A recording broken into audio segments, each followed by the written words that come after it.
Start sir. Karnataka ರಾಷ್ಟ್ರ ಸಮಿತಿ ಪಕ್ಷಕ್ಕೆ ಜೈ. ಕೆಆರ್ಎಸ್ ಪಕ್ಷಕ್ಕೆ ಜೈ. ರವಿಕೃಷ್ಣ ರೆಡ್ಡಿ ಅವರಿಗೆ ಜೈ. ಕೆಆರ್ಎಸ್ ಪಕ್ಷದ ವೀರ ಸೈನಿಕರಿಗೆ ಜೈ. ದೀಪಕ್ ಅವರಿಗೆ ಜೈ. ಬಂಧುಗಳೇ ನಮಸ್ಕಾರ. ಇವತ್ತು ನಾವು ಬೇಗೂರು ಪಂಚಲಿಂಗೇಶ್ವರ ದೇವಸ್ಥಾನದ ಶ್ರೀ ನಾಗೇಶ್ವರ ದೇವರ ಜಮೀನಿನ ಹೋರಾಟದ ಬಗ್ಗೆ ಒಂದು ಪ್ರಮುಖವಾದ ಮಾಹಿತಿ ಕೊಡ್ಲಿಕ್ಕೆ ಇಲ್ಲಿ ಬಂದಿದ್ದೀವಿ. ಇವತ್ತು ಆ ಜಮೀನಲ್ಲೇ ನಾವು ನಿಂತ್ಕೊಂಡಿದ್ದೀವಿ. ಏನು ಪ್ರಮುಖವಾದ ಮಾಹಿತಿ ಅಂದ್ರೆ, ಅವತ್ತು ಕೆಆರ್ಎಸ್ ಪಕ್ಷ ರವಿಕೃಷ್ಣ ರೆಡ್ಡಿ ಅವರ ನೇತೃತ್ವದಲ್ಲಿ ಹೋರಾಟನ ಶುರು ಮಾಡಿ ದೇವಸ್ಥಾನದ ಜಮೀನು ಭೂಕಬಳಿಕೆ ಆಗಿತ್ತು, ಒತ್ತುವರಿ ಆಗಿತ್ತು ಅನ್ನುವಂತಹ ಒಂದು ಹೋರಾಟವನ್ನ ಶುರು ಮಾಡಿ ಅದರ ಹಿಂದೆ ನಿರಂತರವಾಗಿ ಅಧಿಕಾರಿಗಳ ಜೊತೆ ಸಂಪರ್ಕದಲ್ಲಿದ್ದು ಬೀದಿ ಹೋರಾಟಗಳನ್ನ ಮಾಡಿಕೊಂಡು ಈ ಜಮೀನನ್ನ ಉಳಿಸಬೇಕು ಅನ್ನೋ ನಿಟ್ಟಿನಲ್ಲಿ ನಮ್ದು ಪ್ರಯತ್ನಗಳು ಏನ್ ನಡೆದಿತ್ತು, ಅದಕ್ಕೆ ಮೊದಲನೇ ಹಂತದ ಜಯ ಇವತ್ತು ಸಿಕ್ಕಿದೆ ನಮ್ಗೆ. ಕೆಆರ್ಎಸ್ ಪಾರ್ಟಿಗೆ ಇವತ್ತು ಆ ಜಯದ ಬಗ್ಗೆ ಜಯವನ್ನ ನಾವಿಲ್ಲಿ ನಿಮ್ಗೆ ತಿಳಿಸೋದಕ್ಕೆ ಜನರಿಗೆ, ಯಾಕೆಂದ್ರೆ ಕೆಆರ್ಎಸ್ ಪಕ್ಷದ ಹೋರಾಟಗಳನ್ನ ನೀವು ನೋಡ್ತಾ ಇದ್ದೀರಾ, ಯಾವ ರೀತಿ ಇದು ಹೋಗುತ್ತೆ, ಕೊನೆ ಹಂತಕ್ಕೆ ಯಾವ ರೀತಿ ಮುಟ್ಟುತ್ತೆ ಅನ್ನುವಂಥದ್ದು ನಿಮ್ಗೂ ಕುತೂಹಲಗಳು ಇರ್ತವೆ. ಸೊ ಅದನ್ನ ನಾವು ಇವತ್ತು ಇಲ್ಲಿ ನಿಮ್ಗೆ ತೋರಿಸೋದಕ್ಕೆ ಯಾವ ರೀತಿ ನಾವು ಈ ಒಂದು ಏನು ವ್ಯವಸ್ಥೆಯ ವಿರುದ್ಧ ಸೆಡ್ಡು ಹೊಡೆದು ನಾವು ನಿಂತ್ಕೊಂಡು ಹೋರಾಟ ಮಾಡಿ ಜಯ ಇಷ್ಟೊಂದು ಕೆಟ್ಟು ಹೋದ ವ್ಯವಸ್ಥೆಯಲ್ಲಿ ಯಾವ ರೀತಿ ಜಯ ಪಡ್ಕೋತಾ ಇದೀವಿ, ನಾವು ಅದರಲ್ಲಿ ಎಷ್ಟು ಶ್ರಮ ಇರಬಹುದು ಅನ್ನುವಂಥದ್ದು ನಿಮ್ಗೆ ತಿಳಿಯಲಿ ಅನ್ನೋ ಕಾರಣಕ್ಕೆ ಇವತ್ತು ಲೈವ್ ಬಂದಿದೆ. ಇವತ್ತು ಈ ಜಯವನ್ನು ಆಚರಿಸೋದಕ್ಕೆ ನಮ್ಮ ಜೊತೆ ರಾಜ್ಯಾಧ್ಯಕ್ಷರು, ಕೆಆರ್ಎಸ್ ಪಕ್ಷದ ರಾಜ್ಯಾಧ್ಯಕ್ಷರಾದ ದೀಪಕ್ ಸಿಎನ್ ಅವರು ನಮ್ಮ ಜೊತೆ ಇದ್ದಾರೆ. ಅವರಿಗೆ ನಾನು ಮೊದಲನೇದಾಗಿ ಇವತ್ತು ಸ್ವಾಗತ ಕೋರ್ತಾ ಇದ್ದೀನಿ. ಈ ನಾಗೇಶ್ವರ ದೇವರ ಒಂದು ಪವಿತ್ರವಾದ ಜಮೀನಿನಲ್ಲಿ ನಿಂತು ನಾವು ಇವತ್ತು ಲೈವ್ ಮಾಡ್ತಾ ಇದ್ದೀವಿ. ನಮ್ಗಂತೂ ಒಂದ್ ರೀತಿ ಒಳಗಡೆಯಿಂದ ಒಂದು ಖುಷಿ ಮತ್ತೆ ಒಂದು ರೋಮಾಂಚನ ಆಗ್ತಾ ಇದೆ. ಈ ತರದ್ದು ಒಂದು ಕೆಲಸ ನಡೆದಿತ್ತಲ್ಲ, ಯಶಸ್ವಿ ಆಯ್ತಲ್ಲ ಅನ್ನೋ ಕಾರಣಕ್ಕೆ ಇದು ಮುಗ್ದಿಲ್ಲ, ಮೊದಲನೇ ಹಂತದ ಜಯ ಅಂತ ಅದಕ್ಕೆ ನಾನು ಹೇಳಿದ್ದು. ಈಗ ನಮ್ಮ ದೀಪಕ್ ಸಿ ಮುಂದಿನ ವಿಚಾರ ನಾನು ಹೇಳ್ತೀನಿ.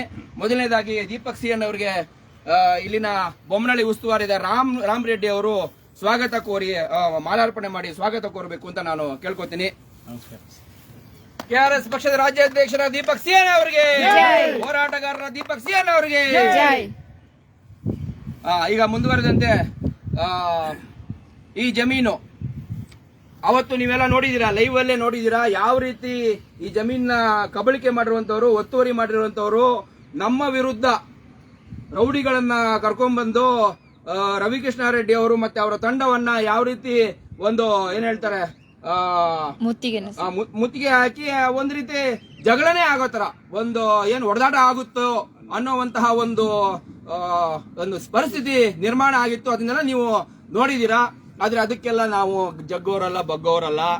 ನ್ಯಾಯ ಸಿಗ್ಬೇಕು ಅಂದ್ರೆ ಅದ್ರ ಹಿಂದೆ ಬಿದ್ದು ನ್ಯಾಯ ಪಡ್ಕೋತೀವಿ. ಅದು ಕೆಆರ್ಎಸ್ ಪಕ್ಷದವರ ಸ್ಟ್ರೆಂತ್. ಇವತ್ತು ಅದೇ ನಿಟ್ಟಿನಲ್ಲಿ ನಾವೇನು ಇವಾಗ 13 ಸರ್ವೆ ನಂಬರ್, ಈ ಚಂದ್ರಶೇಖರ್ಪುರದಲ್ಲಿರುವಂತಹ ಸರ್ವೆ ನಂಬರ್ 13 ಮತ್ತೆ 15, ಅದರ ಒಂದು ಟೋಟಲ್ ಆಗಿ ಒಂದು 12.5 ಎಕರೆ ಆ ಜಮೀನು. ಇದು ಏನು ಬೆಂಗಳೂರಿನ ಮಧ್ಯಭಾಗದಲ್ಲಿ ಇರುವಂತಹ, ಒಂದ್ಸಲ ತೋರಿಸಿ ಅಪಾರ್ಟ್ಮೆಂಟ್. ಮೊದಲನೇದಾಗಿ ಈ ಬೇಲಿ ನೋಡಿ, ಇದು ನಾನು ತೋರಿಸ್ತೀನಿ. ಈ ಕಾಂಪೌಂಡ್ ಈಗಷ್ಟೇ ಹಾಕಿರುವಂತದ್ದು. ನಾವು ಹೋರಾಟ ಮಾಡಿದ ಮೇಲೆ ಸರ್ವೆ ನಡೆದು ಈ ಒಂದು ಕಾಂಪೌಂಡ್ ಹಾಕಿರುವಂತದ್ದು. ಆಮೇಲೆ ಇದು ಸೆಂಟರ್ ಭಾಗ, ಬೆಂಗಳೂರಿನ ಮಧ್ಯ ಭಾಗದಲ್ಲಿರುವಂತಹ ಜಮೀನು. ಇದಕ್ಕೆ ಕೋಟ್ಯಾಂತರ ರೂಪಾಯಿ ಬೆಲೆ ಬಾಳುವಂತಹ ಜಮೀನು. ಅದಕ್ಕಿಂತ ಮುಖ್ಯವಾಗಿ ದೇವಸ್ಥಾನದ ಜಮೀನು, ನಾಗೇಶ್ವರ ದೇವರ ಒಂದು ನಮ್ಮ ಐತಿಹಾಸಿಕ ದೇವಸ್ಥಾನ ಏನಿದೆ, ಚೋಳರ ಗಂಗರ ಕಾಲದ ದೇವಸ್ಥಾನದ ಒಂದು ಆಸ್ತಿ ಇದು ನಮ್ಮ ಪರಂಪರೆ. ನಾವು ಇದನ್ನ ಉಳಿಸೋ ನಿಟ್ಟಿನಲ್ಲಿ, ಅದು ಇವತ್ತು 100 ಕೋಟಿ ಇದ್ರೆ ಇನ್ನೊಂದು 10 ವರ್ಷ ಬಿಟ್ಟು 1000 ಕೋಟಿನೂ ಆಗುತ್ತೆ. ಅದೆಲ್ಲ ದೊಡ್ಡ ವಿಷಯ. ಇದನ್ನು ಉಳಿಸಕ್ಕೆ ನಮ್ಮ ಕೈಲೇ ಆಯ್ತಾ? ನಮ್ಮ ಪರಂಪರೆ ನಾವು ಉಳಿಸ್ತಾ ಇದೀವ. ಕನ್ನಡ ನಾಡು, ಕನ್ನಡ ಪರಂಪರೆ, ಕನ್ನಡ ಸಂಸ್ಕೃತಿಯಿಂದ ನಾವು ಹೇಳ್ತೀವಿ, ಅದನ್ನ ನಾವು ಉಳಿಸ್ತಾ ಇದೀವ. ಸೊ ಆ ಉಳಿಸೋ ನಿಟ್ಟಿನಲ್ಲಿ ನಡೆದಿರುವಂತಹ ಈ ಪ್ರಯತ್ನ ಏನಿದೆ, ಇದು ಯಶಸ್ವಿಯಾಗಿರೋದಕ್ಕೆ ನಮ್ಗೆ ಖುಷಿ ಆಗ್ತಾ ಇರೋದು.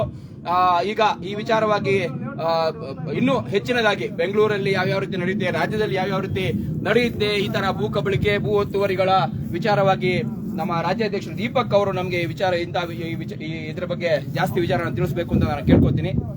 ದೀಪಕ್ ಅವರೇ. ಬಂಧುಗಳೇ ನಮಸ್ಕಾರ. ಇವತ್ತು ನಾವು ಈ ಜಾಗದಲ್ಲಿ ಏನ್ ನಿಂತಿದ್ದೀವಿ, ಇದು ಸರ್ವೆ ನಂಬರ್ 13 ಚಂದ್ರಶೇಖರಪುರ.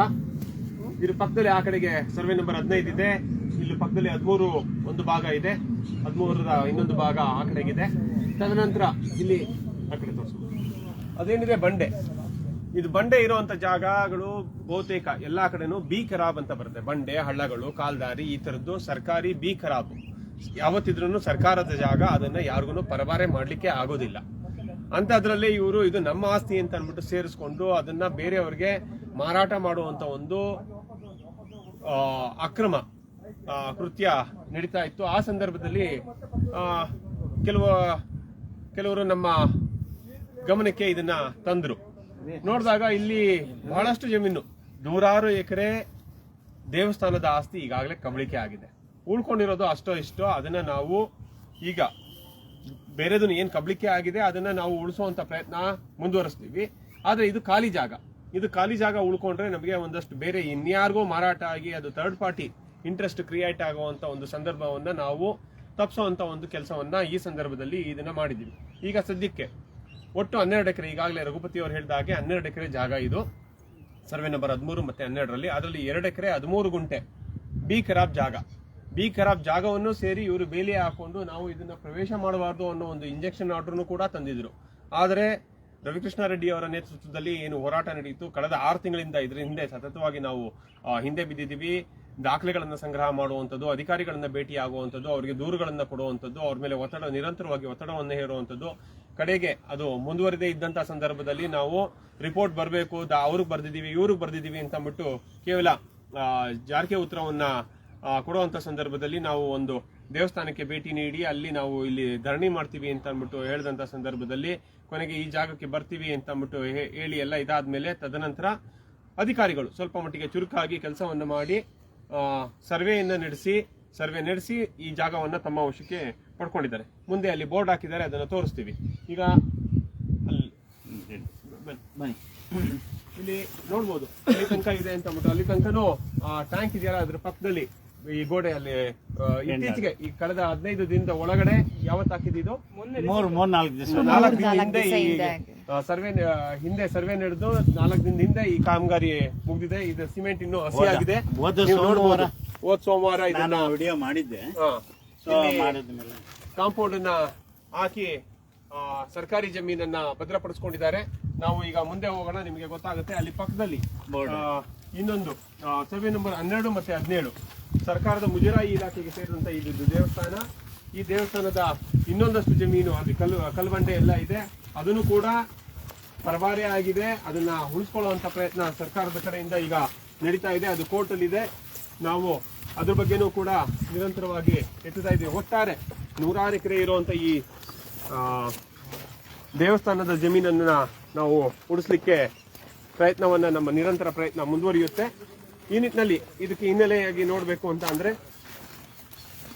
ಇಡೀ ರಾಜ್ಯದಲ್ಲೇ ಲಕ್ಷಾಂತರ ಎಕರೆ ದೇವಸ್ಥಾನಗಳಿಗೆ ಜಮೀನಿತ್ತು ಹಿಂದೆ.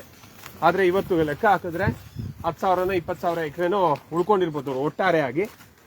ಇದು ಈ ದೇವಸ್ಥಾನಕ್ಕೇನೆ 106 ಎಕರೆ ಇದ್ದಂಥದ್ದು. ಅಂದಾಜು ಎಷ್ಟಿತ್ತು? 1000 ಎಕರೆ ಸರ್. ಇದು 1000 ಎಕರೆಗಿಂತ ಮೇಲಿತ್ತು. 1000 ಎಕರೆಗಿಂತ ಮೇಲಿದ್ದಂತ ಜಮೀನು. ಜೈಲ್ ಕಟ್ಟಿರೋದು ಕೂಡ ಇದೇ ದೇವಸ್ಥಾನ. ಇಂಥ ಒಂದು ದೇವಸ್ಥಾನದ ಜಮೀನು ಅನ್ಯರ ಪಾಲಾಗಿದೆ. ಇದನ್ನೆಲ್ಲ ಉಳಿಸ್ಬೇಕಾಗಿದೆ. ಇದು ಜನರ ಒಳಿತಿಗಾಗಿ ಉಳಿಸ್ಬೇಕಾಗಿರುವಂತ ಒಂದು ಜಾಗಗಳು. ಇದನ್ನ ನಾವು ನಿರಂತರವಾಗಿ ಕೆಲಸ ಮಾಡ್ತಾ ಇದ್ದೀವಿ. ಈ ನಿಟ್ಟಿನಲ್ಲಿ ಈ ಹಿಂದೆ ಬೆಂಗಳೂರಿನಲ್ಲಿ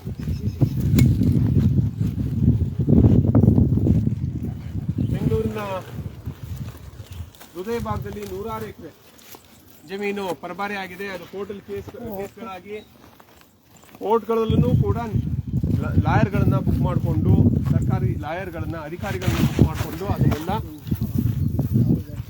ಅವ್ರ ಪಾಲ್ ಮಾಡ್ಕೊಂಡಿದ್ದಾರೆ. ಆದರೆ ಮುಂದೆ ಅದು ಆಚೆ ಬರುತ್ತೆ.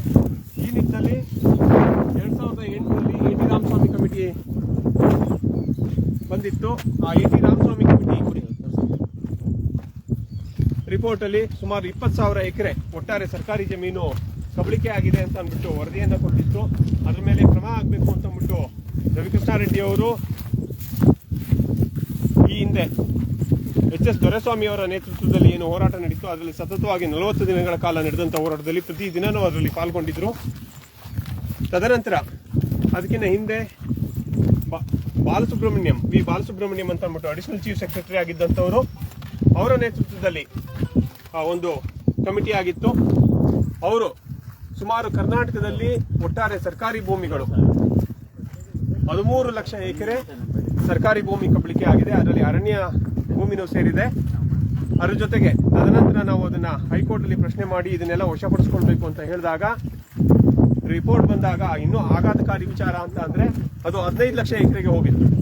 ತದನಂತರ ನಾವು ಅಷ್ಟೊಂದು ಇದು ಎಲ್ಲ ವಶಪಡಿಸ್ಕೊಂಡಿದ್ವಿ ಅಂತ ಹೇಳಿದ್ದಾರೆ. ಆದ್ರೆ ನಿರಂತರವಾಗಿ ಭೂ ಕಬಳಿಕೆ ಮುಂದೆ ಹೊರಿತಾನೆ ಇದೆ. ಅದರಲ್ಲಿ ಇದು ಒಂದು ಇಲ್ಲಿ ನೋಡ್ತಿದ್ದೀರಾ, ಅಲ್ಲಿ ಆ ಭಾಗದಲ್ಲಿ ನೀವು ಕಾಂಪೌಂಡ್ ಅನ್ನು ನೋಡಿದ್ರಿ. ಇದು ಇನ್ನೊಂದು ಭಾಗ. ಒಟ್ಟು ಇದು ಒಳಗಡೆ ಇರುವಂತದ್ದು ಇದು ಬಂಡೆ, ಕಲ್ಲು ಬಂಡೆ ನಿಮಗೆ ಕ್ಲೀನ್ ಆಗಿ ಗೊತ್ತಾಗುತ್ತೆ. ಇದು ನಾವು ಈಗ ಸರ್ವೆ ನಂಬರ್ 15ರಲ್ಲಿ ಇದ್ದೀವಿ. ಪಕ್ಕದ್ದು 13 ಇರುವಂತ ಸರ್ಕಾರಿ ಬಂಡೆ ಅದು. ಇದನ್ನ ಸರ್ಕಾರ ಈಗ ತನ್ನ ವಶಕ್ಕೆ ಪಡ್ಕೊಂಡಿದೆ. ಇಲ್ಲಿ ಮುಂದೆ ಒಂದು ಬೋರ್ಡ್ ಹಾಕಿದ್ದಾರೆ, ಅದನ್ನು ಕೂಡ ನಿಮ್ಗೆ ತೋರಿಸ್ತೀವಿ. ಆ ಕಡೆ ತೋರಿಸಿ. ಅಲ್ಲಿ ಏನು ನಿಮಗೆ ಕಾಣಿಸ್ತಾ ಇದೆ ಈಗ, ಅದು ಸರ್ವೆ ನಂಬರ್ 12ರಲ್ಲಿ ಇರುವಂತ ಸುಮಾರು ಒಟ್ಟಾರೆ ಒಂದು 24 ಎಕರೆ ಜಾಗ. ಅದನ್ನು ಉಳಿಸ್ಕೊಳ್ಳುವಂತ ಕೋರ್ಟ್ನಲ್ಲಿ ಇದೆ. ಈಗ ಕೋರ್ಟ್ನಲ್ಲಿ ಪ್ರಕ್ರಿಯೆ ನಡೀತಾ ಇದೆ.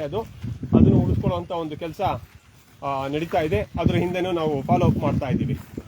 ಇದು KRS ಪಕ್ಷ. ನಾವು ನಿರಂತರವಾಗಿ ಕೆಲಸ ಮಾಡ್ತಾ ಇದ್ದೀವಿ. ಈ ಒಂದು ಅನೇಕ ಸರ್ಕಾರಿ ಕೆರೆಗಳನ್ನ ಉಳಿಸ್ಕೊಳ್ಳುವಂತ ಪ್ರಯತ್ನಗಳು ನಿರಂತರವಾಗಿ ನಾವು ಮಾಡ್ತಾನೆ ಬಂದಿದ್ದೀವಿ. ಈ ನಿಟ್ಟಿನಲ್ಲಿ ನಮ್ಮ ಹೋರಾಟ ನಿರಂತರವಾಗಿ ಮುಂದುವರಿಯುತ್ತೆ. ಈಗ ಮತ್ತೆ ಇದು ಸರ್ಕಾರಿ ಬಂಡೆ, ಅಲ್ಲಿ ಬೋರ್ಡ್ ಹಾಕಿರೋದನ್ನ ನಿಮಗೆ ತೋರಿಸ್ತೀವಿ. ನೋಡ್ಕೊಂಡು ಗಲೀಜಿದೆ.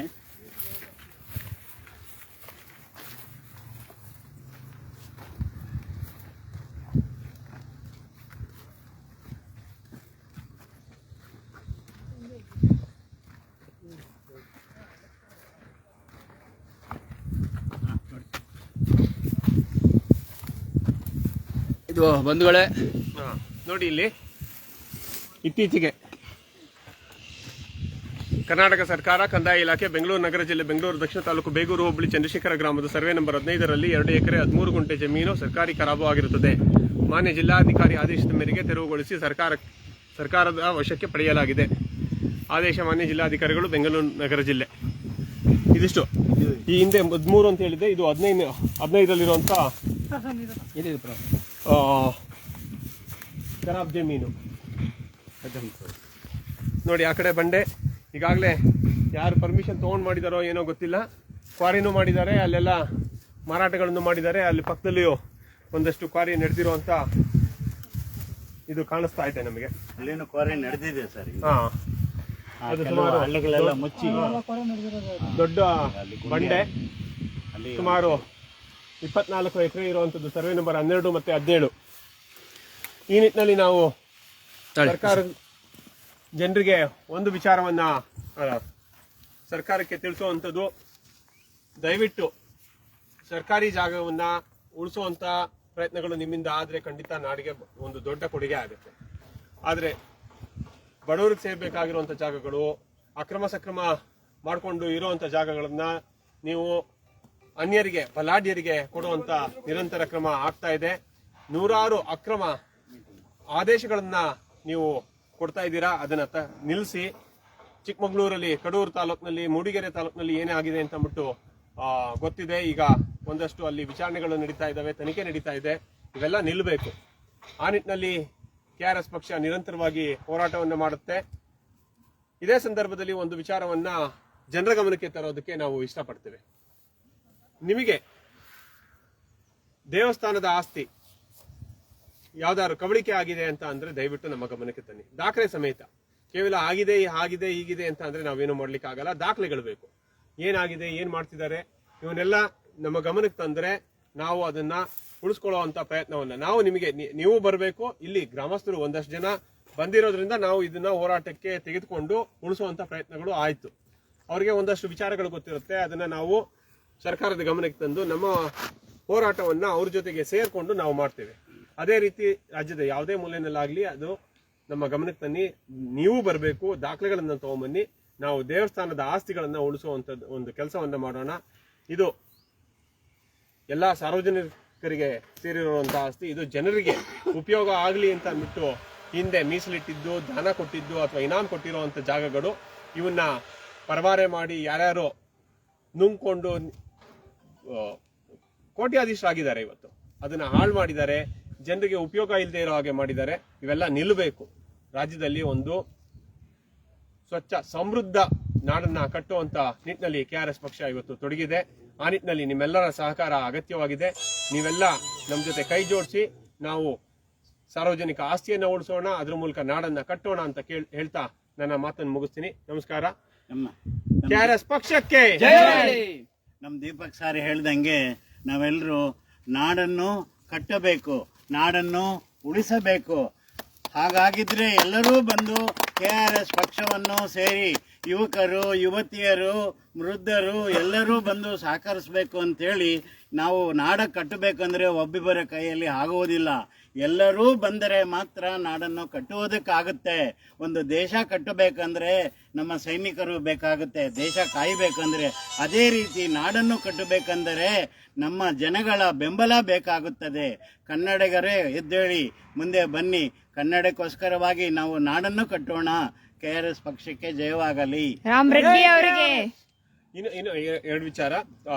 ಇದು ಏನು ಈ ಜಮೀನು ಉಳಿದಿದೆ ಇವತ್ತು, ಇದು ಸಾಕಷ್ಟು ಪರಿಶ್ರಮವನ್ನು ಬೇಡುತ್ತೆ. ಇದರಲ್ಲಿ ನಾವೆಲ್ಲ ಕಾಣಿಸೋದು ಅವರು ಬಹಳ ವಯಸ್ಸಾಗಿದೆ ಅಂತ ಅಂದ್ಬಿಟ್ಟು ಕಾಣಿಸುತ್ತೆ, ಆದರೆ ಯುವಕರಾಗೆ ಓಡಾಡ್ತಾರೆ. ನಮ್ಮ ರಾಮರೆಡ್ಡಿ ಅವರು ಇಲ್ಲೇ ಸ್ವತಃ ಬೇಗೂರು ಗ್ರಾಮಸ್ಥರು, ಅವ್ರಿಗೆ ಇಲ್ಲಿ ದೇವಸ್ಥಾನದ ಪಕ್ಕದಲ್ಲೇ ಇರುವಂತವ್ರು.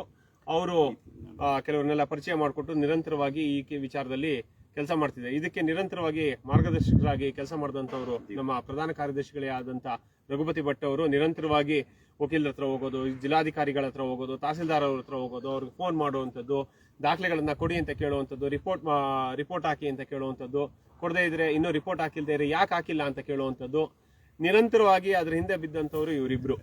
ಇನ್ನ ಬೆಂಗಳೂರು ದಕ್ಷಿಣ ತಾಲೂಕಿನ ದಕ್ಷಿಣ ಜಿಲ್ಲೆ ದಕ್ಷಿಣ ಭಾಗದ ಅನೇಕ ಕಾರ್ಯಕರ್ತರು ಇದಕ್ಕೆ ನಿರಂತರವಾಗಿ ಇವರಿಗೆ ಪದಾಧಿಕಾರಿಗಳು ರವಿಚಂದ್ರ ಅವರು, ರವಿ ಗಣೇಶ್ ಅವರ ಮಿಸಸ್, ನಿಮ್ಮ ಹೆಸರು ಮುನ್ರತ್ನ ಅವರು, ಧನಂಜಯ, ಈ ತರ ಅನೇಕರು ಇನ್ನೂ ಅನೇಕ ಅವರು ಸೇರ್ಕೊಂಡಿದ್ದಾರೆ. ಬಟ್ ಅವರು ನಿರಂತರವಾಗಿ ಅನೇಕರು ಇದಕ್ಕೆ ನಿರಂತರವಾಗಿ ಪರಿಶ್ರಮ ಹಾಕಿದ್ದಾರೆ. ಹಾಗೆ ಅನೇಕ ಗ್ರಾಮಸ್ಥರು ಕೂಡ, ಬೇಗೂರು ಗ್ರಾಮಸ್ಥರು ಕೂಡ ನಮಗೆ ಸಹಕಾರವನ್ನು ಕೊಟ್ಟಿದ್ದಾರೆ. ಇಲ್ಲಿ ಹೆಸರುಗಳು ಇಲ್ಲಿ ಇರುವಂತವ್ರು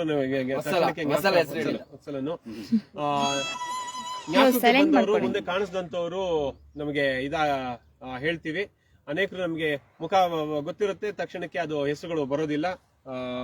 ಹೀಗೆ ಒಂದು ದೊಡ್ಡ ತಂಡವೇ ಇದಕ್ಕೆ ಕೆಲಸ ಮಾಡಿದೆ. ಅವ್ರಿಗೆಲ್ರಿಗೂ ಧನ್ಯವಾದಗಳು. ಅವರೆಲ್ಲ ಪರಿಶ್ರಮದಿಂದ ಈ ಒಂದು ಜಾಗ ಇವತ್ತು ಉಳ್ಕೊಂಡಿದೆ. ಇದನ್ನ ಅವರು ಬಲಾಢ್ಯರು, ಭೂ ಮಾಫಿಯಾದವರು ಹೀಗೆ ಬಿಡ್ತಾರೆ ಅಂತ ಇಲ್ಲ. ಇದನ್ನು ಕೋರ್ಟ್ಗೆ ಹೋಗ್ತಾರೆ, ಸುಪ್ರೀಂ ಕೋರ್ಟ್ಗೆ ಹೋಗ್ತಾರೆ. ಅದಕ್ಕೆಲ್ಲ ನಾವು ರೆಡಿ ಇದೀವಿ. ನಮ್ಮ ಎಲ್ಲ ತಯಾರಿಗಳು ಆಗಿದಾವೆ. ಆ ಒಂದು ಈ ರೀತಿ ಹಾಗೆ ಆಗತ್ತೆ ಅಂತ ನಮಗ್ ಗೊತ್ತು, ಏನೇನ್ ಮಾಡ್ತಾರೆ ಅನ್ನೋದು ನಮಗ್ ಗೊತ್ತು. ಅದಕ್ಕೆಲ್ಲ ನಾವು ತಯಾರಿ ಹಾಗೆ ಯುದ್ಧಕ್ಕೆ ಇಳಿದಿದೀವಿ. ಅದೇನೇ ಆದ್ರೂ ನಾವು ಇದನ್ನ ಬಿಡೋದ್ರು. ಇಲ್ಲಿ ಹುಳಿಮಾವಿನ ಸ್ಟೇಷನ್ ಪೊಲೀಸರು, ಬೇಗೂರು ಸ್ಟೇಷನ್ ಪೊಲೀಸರು, ಸೊ ಅದು ನಮ್ಗೆ ಒಳ್ಳೆ ಬೆಂಬಲ ಸಿಕ್ತು. ಅದರಿಂದಾಗಿ ಇನ್ನು ಮುಖ್ಯವಾಗಿ ಈಗ ಇದು ಏನು 2.5 ಎಕರೆ ಅಷ್ಟೇನೆ ಇದು ಉಳಿದಿರುವಂತದ್ದು. ನಮ್ದು ಹೋರಾಟ ಇರುವಂತದ್ದು ಈ 13, 15 ಸರ್ವೆ ನಂಬರ್ ಏನಿದೆ, ಇನ್ನೂ 10 ಎಕರೆ ಇದೆ ಈ 13, 15 ಜೊತೆಗೆ ಆ ಕಡೆ 12 ಮತ್ತು ಕೋರ್ಟ್ ಅಲ್ಲಿ ಕೇಸ್ ಆಗಂಗೆ ಮಾಡ್ಬಿಟ್ಟು ಮುಂದಿನ ದಿನಗಳಲ್ಲಿ ಈ ಆಸ್ತಿನೂ ಕೂಡ ಇದೇನಿದೆಯಾ 10 ಎಕರೆ ಉಳಿದ 10 ಎಕರೆ ಆಸ್ತಿ ಅದನ್ನು ಕೂಡ ಉಳಿಸುವ ನಿಟ್ಟಿನಲ್ಲಿ ನಾವು ಪ್ರಯತ್ನ ಮಾಡ್ತೀವಿ. ಯಾಕಂದ್ರೆ ನಮ್ಮ ಹತ್ರ ಬಂದಿರೋ ದಾಖಲೆಗಳ ಪ್ರಕಾರ ಇದನ್ನ ನೇರವಾಗಿ ಪಿತೂರಿಯ ರೂಪದಲ್ಲಿ ಮಾಡಿಬಿಟ್ಟು ದೇವರ ಜಮೀನನ್ನ ಓಡ್ಕೊಂಡು ಇಲ್ಲಿ ಜಾಯಿಂಟ್ ವೆಂಚರ್ ಮಾಡೋದಕ್ಕೆ ಹೊರಟಿರುವಂತದ್ದು. ಸೊ ಅದನ್ನ ಇವಾಗ ನಮ್ಗೆ ಪೂರಕವಾದ ಅದಕ್ಕೆ ಸಾಕ್ಷಿಗಳನ್ನ ಕಲೆ ಹಾಕಿ ನಾವು ಪ್ರಯತ್ನ ನಮ್ದು ಮುಂದುವರೆದಿದೆ. ಇದನ್ನ ನಾವೆಲ್ಲ KRS ಪಕ್ಷದ ತಂಡ ಒಂದು ಹೇಳ್ತೀನಿ, KRS ಪಕ್ಷದವರ ಹತ್ರ ಬಂದ್ರೆ ಕೆಲಸ ಆಗುತ್ತೆ ಅನ್ನೋವಂಥದ್ದು ಏನಿದೆ ಮಾತು, ಅದು ಇವತ್ತು ಪ್ರೂವ್ ಆಗಿದೆ. ದೊಡ್ಡ ಕೆಲಸ, ಸಣ್ಣ ಪುಟ್ಟ ಕೆಲಸಗಳು ಪ್ರತಿನಿತ್ಯ ನಡೀತಾ ಇದೆ ಜನರಿಗೆ. ಪೆನ್ಷನ್ಗಳಾಗ್ಲಿ, ಸರ್ಕಾರಿ ಸೇವೆಗಳಾಗ್ಲಿ, ಇನ್ನೊಂದು ಮಗದೊಂದು ಯಾವುದೇ ಲಂಚ ಇಲ್ಲದೆ ನಡೀತಾನೇ ಇದೆ ಪ್ರತಿದಿನ ನಮ್ಮ ರಾಜ್ಯದಾದ್ಯಂತ ಸೈನಿಕರು, ಸಾವಿರಾರು ಜನ ಸೈನಿಕರು ನಿರಂತರವಾಗಿ ಜನರ ಸೇವೆಯಲ್ಲಿ ತೊಡಗಿಸ್ಕೊಂಡಿದ್ದಾರೆ. ಆದ್ರೆ ಈ ರೀತಿಯ ನಾವು ಸರ್ಕಾರಕ್ಕೆ ಇವತ್ತು ಉಳಿಸಿದೀವಿ. ಯಾವುದೇ ಒಂದು ಒಳ್ಳೆ ಕೆಲಸ ಮಾಡೋದು, ಜನಸೇವೆ ಮಾಡಬೇಕು ಅಥವಾ ಜನರಿಗೆ ಯಾವುದೋ ಒಂದು ಸೌಲಭ್ಯ ಒದಗಿಸಬೇಕು ಅಂದ್ರೆ ಸರ್ಕಾರಗಳು ನಮ್ಗೆ ಬೆಂಗಳೂರಲ್ಲಿ ಜಮೀನಿಲ್ಲ, ನಮ್ಮ ಹತ್ರ ದುಡ್ಡಿಲ್ಲ ಅಂತ ಹೇಳ್ಕೊತಾರಲ್ವಾ, ಇಲ್ಲ. ಇದೇ ರೀತಿ ಸಾವಿರಾರು ಎಕರೆ ಬೆಂಗಳೂರಲ್ಲಿ ಇದಾವೆ. ಅದನ್ನ ಒತ್ತುವರಿ ಆಗಿರೋದನ್ನ, ಭೂಕಬಳಿ ಆಗಿರೋದನ್ನ ಇವರು ಯಾರು ಸರ್ಕಾರದ ವ್ಯವಸ್ಥೆಯಲ್ಲಿ ಇದ್ದಾರೆ, ಅಧಿಕಾರಿಗಳಾಗಿ, ರಾಜಕಾರಣಿಗಳಾಗಿ, ಇವರಿಗೆ ಮನಸ್ಸಿಲ್ಲ ಅದನ್ನ ಮಾಡೋದಕ್ಕೆ. ಯಾಕಂದ್ರೆ ಅವರೇ ಇನ್ವಾಲ್ವ್ ಆಗಿರ್ತಾರೆ. ಸೊ ಅವರೇ ಇನ್ವಾಲ್ವ್ ಆಗಿರೋದ್ರಿಂದ ಈ ಸಾವಿರಾರು ಎಕರೆ ಏನ್ ನಾನು ಹೇಳ್ತಾ ಇದ್ದೀನಿ, ಅದು ಯಾವತ್ತೂ ಸರ್ಕಾರ ಇದಕ್ಕೆ ಬರಲ್ಲ. ನಮ್ಮಂತವರು KRS ಪಕ್ಷ, ಜನಸಾಮಾನ್ಯರಿಂದ ಕಟ್ಟಲ್ಪಟ್ಟಂತಹ, ಜನರ ಬೆಂಬಲದಿಂದ ಕಟ್ಟಲ್ಪಟ್ಟಂತಹ ಪಕ್ಷ ಇದ್ರೆ ಮಾತ್ರ, ಸಂಘಟನೆಗಳಿದ್ರೆ ಮಾತ್ರ ಇದು ಇಂತಹ ಜಮೀನುಗಳನ್ನು ಶಾಲೆ ಸರಿ ಇಲ್ಲ, ಇದೆಲ್ಲದನ್ನು ಸರಿ ಮಾಡಬೇಕು ಅಂದ್ರೆ ಇಂತಹ ಒಂದು ಪಕ್ಷ ಬಂದ್ರೆ ಮಾತ್ರ, ಒಂದು ಹೊಸ ಪಕ್ಷ, ಒಂದು ಜನಸಾಮಾನ್ಯರ ಬೆಂಬಲದಿಂದ ಬಂದಂತ ಪಕ್ಷದಿಂದ ಮಾತ್ರ ಸಾಧ್ಯ ಆಗುತ್ತೆ. ಈ ಬಾರಿ ಮುಂದಿನ ಚುನಾವಣೆ BBMP ಅಂತ ಏನಿತ್ತು, ಇವಾಗ 5 ಭಾಗ ಮಾಡಿದ್ದಾರೆ. ಆ 5 ಪಾಲಿಕೆಗಳಲ್ಲೂ ಕೂಡ ಚುನಾವಣೆಗಳು ಜನವರಿ ಫೆಬ್ರವರಿಯಲ್ಲಿ ಬರುತ್ತೆ. ದಯವಿಟ್ಟು ಎಲ್ಲ ನಾಗರಿಕರು ಕೂಡ ಎಚ್ಚೆತ್ತು ಈ ಬಾರಿ KRS ಪಕ್ಷದ ಅಭ್ಯರ್ಥಿಗಳು ಎಲ್ಲಾ ಕಡೆನೂ ಇರ್ತಾರೆ. ನೀವುಗಳು ನಮ್ಮ ಹತ್ರ ಪ್ರಚಾರ ಮಾಡಕ್ಕೆ ಜಾಸ್ತಿ ಹಣ ಇಲ್ಲ, ಆದ್ರೆ ನೀವುಗಳು ಬ್ಯಾಲೆಟ್ ಪೇಪರ್ ಅಲ್ಲಿ ಹುಡುಕ್ಬೇಕು. ಸರಿ, ದಯವಿಟ್ಟು ನೀವು ನಿಮ್ಮ ಫ್ರೆಂಡ್ಸ್ ಗಳಿಗೆ ಹೇಳ್ಬೇಕು, ನಿಮ್ಮ ಇವ್ರಿಗೆ ಹೇಳ್ಬೇಕು, ಯಾರಿಗೆ ಸ್ನೇಹಿತರುಗಳಿಗೆ